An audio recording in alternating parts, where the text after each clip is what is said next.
so much of the advice we have heard is just not true or it's not applicable. You know, I saw people going on TV saying, don't spend money on lattes.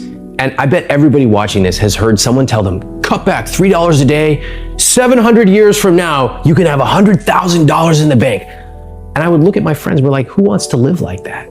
Like, I want to go out. I want to buy a round of drinks for my friends. And so there's this disconnect of the advice that was out there and the way that my friends and I wanted to live. And that got me interested in starting to explore money. Why do we say we want to do something and yet we don't? That question fascinates me. Why do we claim we want to lose weight, but we don't track our food or go work out? Why do we claim, especially in our 40s, that money is the most concerning thing, and yet most of us have never read one book on money? Why? And that's what's fascinating. I think money is an easy way to get that wedge in, because everybody has these money messages they grew up with. Whether it was our mom sitting around at dinner saying, we don't talk about money in this house, or easy come, easy go, or that person's rich because they had to step on someone else to get there. These are money messages that we may have heard growing up. We all have different ones. And I had my own that I grew up with 2 immigrant parents who immigrated from India. And we learn them, and sometimes they serve us really well. Like, I learned some awesome messages as I was young, but I also learned some that started to not serve me as I grew my business, as I grew my income, and as I started to craft my own type of rich life.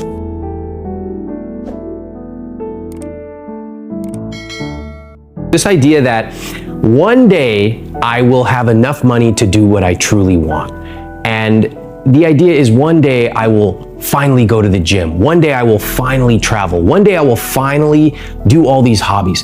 It's living life serially, like as if you're gonna do A, then B, then C. And what we discover is that as you get older, the ability, the muscle to do those things atrophies. You don't turn 65 and then suddenly become an adventurous traveler. And you don't become 65 and suddenly say, yeah, I'm gonna change my life about this. Now you could, but it's prohibitively difficult. And so what I would rather do is say, I wanna live a life today where I'm earning more, I'm spending time on fitness, I'm traveling, family, and I actually think that society has started to tell us you can't do that. They've actually lowered the standards. You should just be happy you have a job. Forget about retirement. That's not even gonna be around when you retire.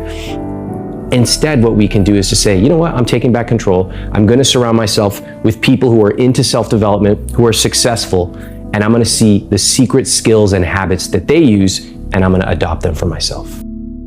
When you ask people, what does rich mean? The answers are so fascinating. So first off, they say, I want to pay off all my debt. And I just think to myself, if that is your dream, it's no wonder you're not living a rich life. Because who gets motivated by saying, I want to go from -10 to 0? 0 is not aspirational. It may be if you're in that time period, but dream bigger. There's more to life than being at 0 debt. The second answer I get is $1 million. Where'd that number come from? Like, are you 20? Are you 50? Do you live in Manhattan? Do you live in Kansas? Clearly that number's just picked out of thin air. And you know, the third is just, I want to do what I want when I want. And again, when I ask them what, they haven't really dialed it in.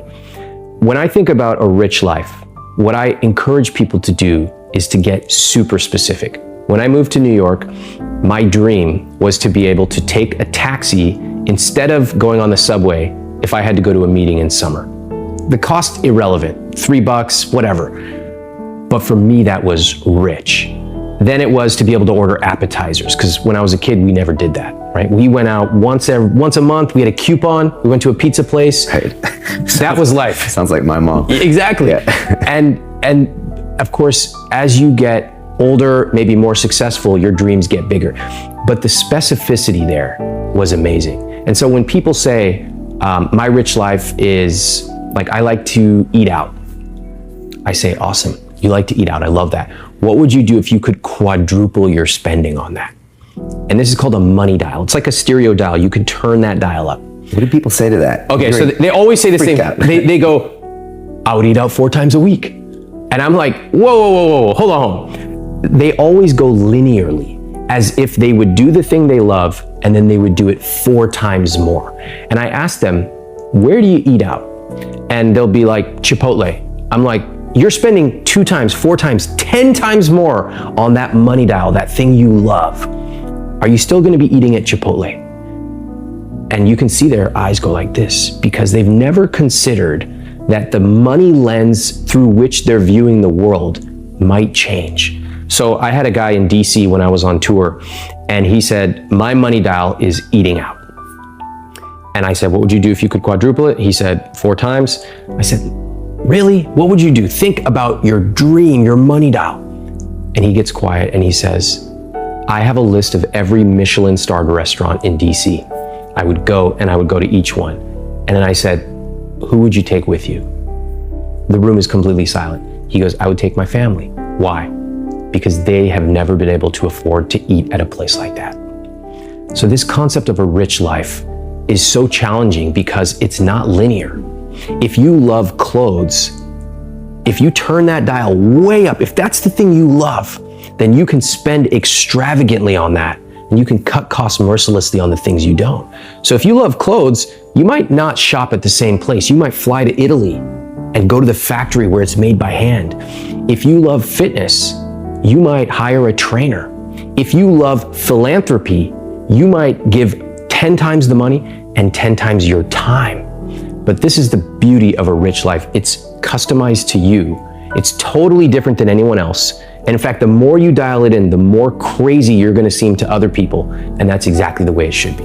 When you ask people, what do you think about money? And they say, I'm anxious, overwhelmed, guilty. And you start asking them, where do you spend your money?